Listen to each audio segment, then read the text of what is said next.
It's about all the people that I've talked to. The guys who served in World War II were later, somebody coined the term greatest generation. If you thought much about that, I thought about that a little bit. And this isn't profound. You could add a lot to it, of course. But I think the reason the greatest was in World War II, for those of you who can't remember, 12.1% of every American, man, woman, and child, was in a uniform. 16 million people were wearing a uniform during the course of that year, of that war. And of course at home, you know what happened at home to supply those guys. And so, were they the greatest generation because they won the war? Well, certainly that would be enough, wouldn't it? But I thought about it, and this isn't profound, trust me. I wish it were. But the single most important part of any Veterans Day was mail call. And what was mail call? It was a contact with his family. It was with his girlfriend or his wife or mom and dad or aunts and uncles. And it was just family. It was about family. You know, and it's still about family.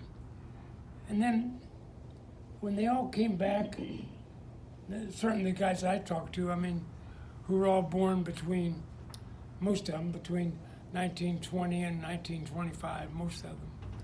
So most of them are gone, just guys like him are hanging in there, and I'm so glad. But they were all flag wavers too. You know, they had some terrible things they had to deal with, but they were still waving the All-American flag. And then I thought about, I wonder how it is today. Certainly, your children you taught them about family because you were family and you wanted them to be that way. And about being a flag waver, about being a proud American.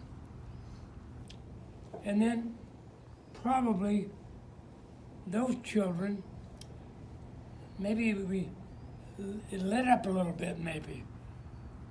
And then we see today.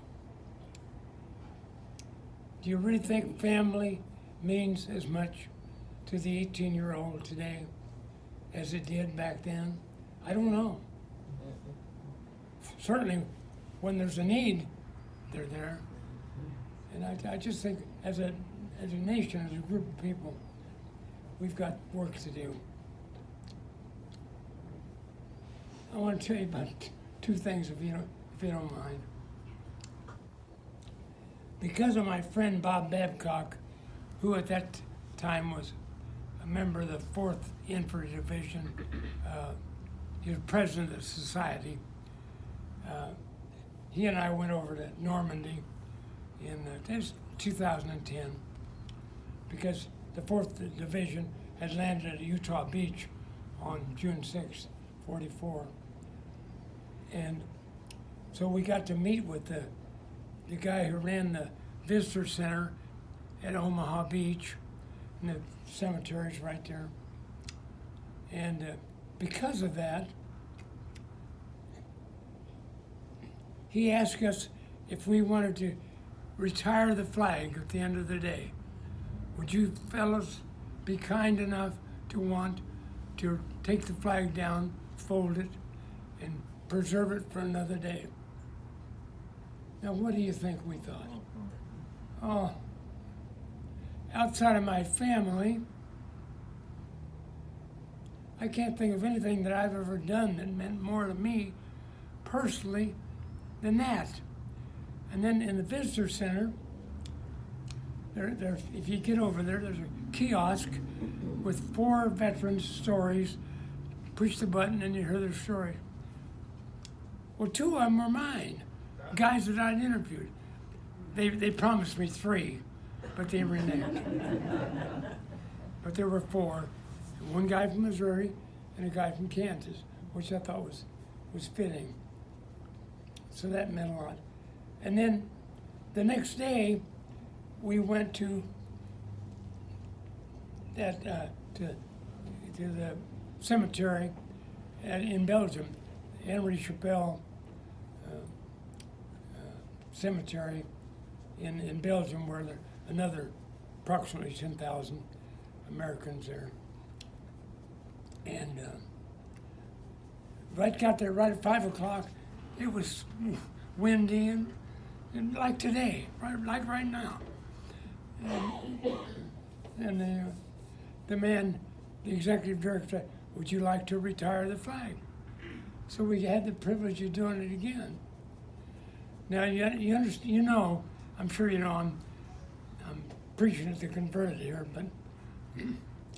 but those cemeteries are on American soil.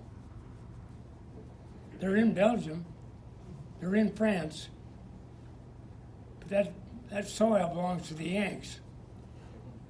It's right in there, and what a privilege it was. I should say, back at the one at Pearl Harbor, while we were taking down from the big flag,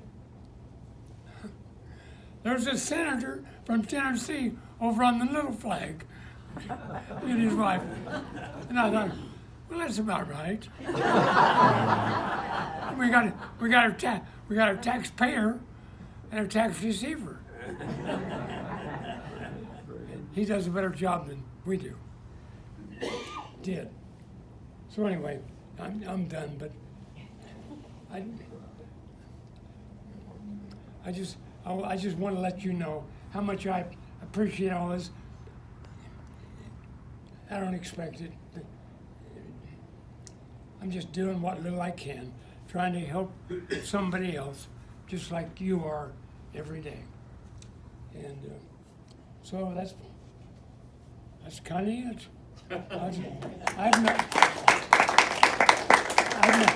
I've known this old bird for about 15 years. 20. 20. 5. 20. 25. I'm starting to feel old now. Pick a good one. But he was the man in the Jewish community for anything relating to the military. And he can tell you about that. And they had this program, still do, of all the VFWs and the American Legions and so on. Post 605 of the Jewish War Vets, of which I'm proud to be an honorary member. Right? I can't be a member, but I can be an honorary member. I didn't try to convert you, though. Yeah. No, Mike said he didn't try to convert him. I just want to make sure y'all heard the comment. Well, don't go there. That's not going to happen. But anyway, every year we had a holiday gift bag program, and it's where they get a bag full of goodies, and 400 people at the domiciliary at Fort Leavenworth, and some people in the hospital up there, and then St. Michael's and the Kansas City VA. This group, post 605 of the Jewish War Vets, will be giving a gift bag to every one of those veterans, about 500 and some bags a year. This is the guy who started it. Right. And I don't want to say something nice about him, or really expect it.